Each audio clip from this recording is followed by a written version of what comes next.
மற்றும் ஒரு அண்மை செய்தியை நாம் பார்த்து வருகிறோம். கரூரில் 41 பேர் உயிரிழந்த விவகாரம் தொடர்பாக சிறப்பு விசாரணை குழுவினர் ஆலோசனை மேற்கொண்டு வருகிறார்கள். இது குறித்தான விவரங்களை நம்முடைய செய்தியாளர் பிரபாகரன் வழங்க நாம் கேட்கலாம். பிரபாகரன், இந்த சிறப்பு விசாரணை குழுவின் ஆலோசனை தொடர்பான மேலும் விவரம். வணக்கம் சார். கரூர் வேலுசாமிபுரத்தில் கடந்த 27ஆம் தேதி தமிழக வெற்றி கழகத்தின் தலைவர் விஜய் மக்கள் சந்திப்பு பரப்புரையின் போது கூட்ட நெரிசலில் சிக்கி 41 நபர்கள் தற்போது வரை உயிரிழந்த நிலையில் தற்போது கரூர் பயணிகள் தங்கும் விடுதிக்கு சிறப்பு விசாரணை குழு நிர்வாகிகள் வந்துள்ளனர்.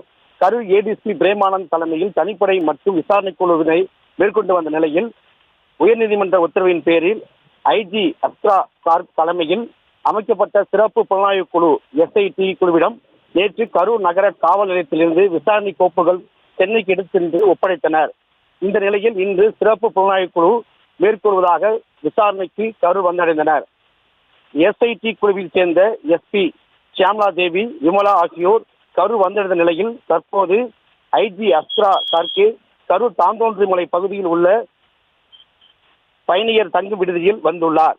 ஆலோசனைக்கு பிறகு சம்பவம் நடைபெற்ற வேலுசாமிபுரம் பகுதியில் இருந்து முதல் கட்ட விசாரணையை தொடங்கியிருப்பதாக தற்போது தகவல் வெளியாகி உள்ளது. விரிவான விவரங்களுக்கு நன்றி பிரபாகரன்.